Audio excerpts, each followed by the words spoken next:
The road to Harrow's End was narrower than Lena remembered, winding through forests so thick that the moonlight barely touched the asphalt. Every so often, the branches arched over the road like bony fingers, and the tires of her old sedan crunched over scattered pine cones. She adjusted the rearview mirror and caught a glimpse of her own eyes, tired, restless, haunted by the memory of Daniel's last words before he disappeared.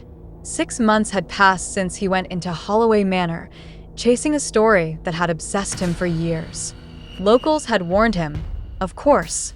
Every town in the region had its tales of Holloway Manor, stories whispered over candlelight about a house that moved, a house that watched, a house that claimed those who dared to linger. Daniel, with his journalistic stubbornness, laughed at the warnings. And now, the mansion loomed ahead like a dark sentinel, silhouetted against the pale moonlight, its gables and towers shrouded in mist. The front gate groaned as Lena pushed it open, the sound echoing across the empty lawn. Something about the property seemed alive. The grass bent under a breeze she didn't feel, and the air held a subtle vibration, almost like the house exhaled when she stepped onto the stone pathway. She paused, hand on the iron railing, feeling the pulse. Her journalistic mind tried to rationalize it. Old houses settle, wind through the eaves, floors expand. Yet even as she thought it, she felt the subtle awareness of eyes watching her, something patient and waiting. Inside, the air was colder, heavier, and smelled faintly of damp wood and decay. Dust motes hung in the moonlight filtering through cracked windows. Lena's flashlight barely penetrated the gloom. Each creak of the floorboards sounded like a footstep following her. She called out softly, "Daniel?" The words seemed to vanish immediately into the vastness of the manor. Only the whisper of her own voice answered, and even that felt like it had been swallowed before reaching her ears. She moved carefully through the grand hall, where faded wallpaper peeled in curling strips, revealing patches of wood that were darker than the shadows. Portraits hung crookedly on the walls. Their painted eyes were sharp and unyielding, and Lena felt the uncanny sensation that they shifted slightly when she looked away. She reached out to one of the frames. The glass was cool, almost icy, and beneath her fingertips, the air seemed to thrum. A sudden sound made her freeze, a low, rhythmic tapping, like someone walking on the floor above. She lifted the flashlight, sweeping it upward, but the staircase leading to the second floor was empty. The tapping stopped. Her heart beat rapidly in her chest. She reminded herself, it's an old house. Old houses make noises. That's all. The hallway ended in a tall wooden door, intricately carved with twisted vines and strange geometric symbols. It was the door Daniel had written about in his journal. He'd been convinced the house itself was sentient, capable of shifting its layout to trap those who entered. Lena's hand shook as she turned the doorknob. The door opened silently, revealing a staircase descending into the basement. The basement was colder still, and the air felt thicker. It smelled of old earth, damp stone, and a faint, metallic tang that made her stomach churn. She shone the flashlight across the room. Old furniture lay in piles, draped with dusty sheets.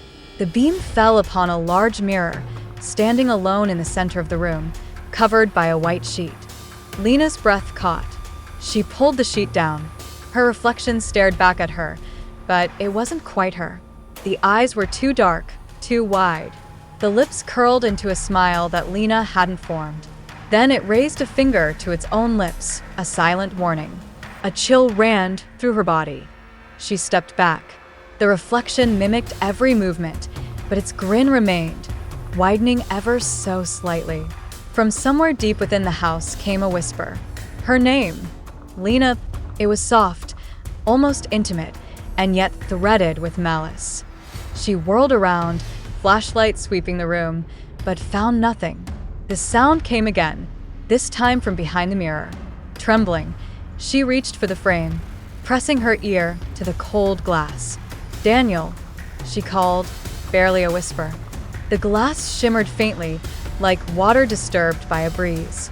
For a brief moment, she saw him. Daniel, pale and trembling, stood on the other side of the mirror, his eyes wide with fear. Then the image shifted. The basement seemed to grow taller, darker, the shadows thickening until it was impossible to tell which way was forward. A door slammed somewhere above. Lena jumped, dropping the flashlight. It rolled across the floor, casting frantic beams that painted the walls in fleeting streaks of light. The whispers multiplied, overlapping, some chanting in a low hum, some speaking in a language she didn't recognize. The mirror's surface rippled as if it were liquid, and the air thickened around her. Her instincts screamed at her to leave, but curiosity, grief, and desperation rooted her to the spot. She knelt before the mirror, pressing her hand against it. The surface felt fluid beneath her palm. She drew a slow breath.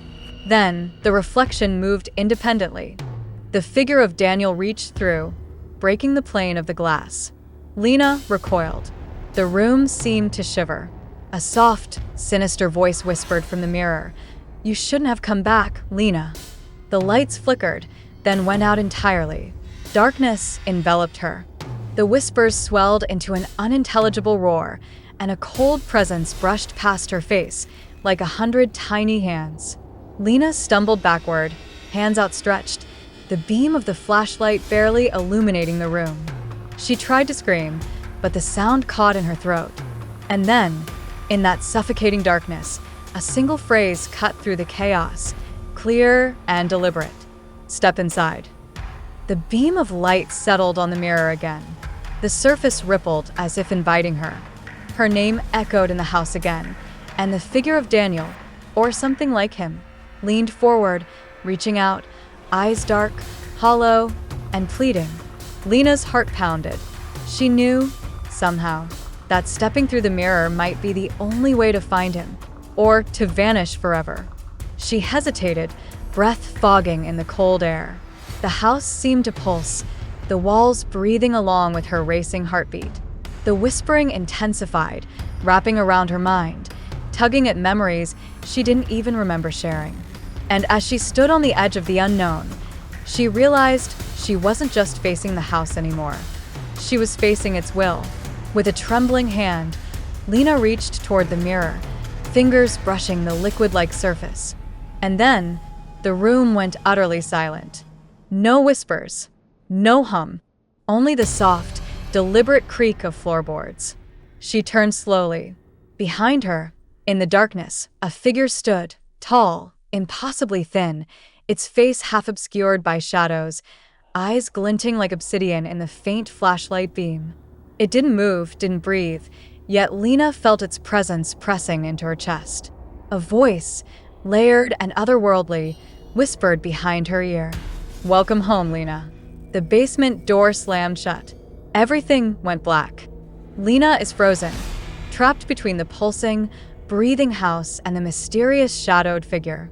The mirror ripples, Daniel's face flickers, and the whispers begin again. Louder, closer, impossibly intimate.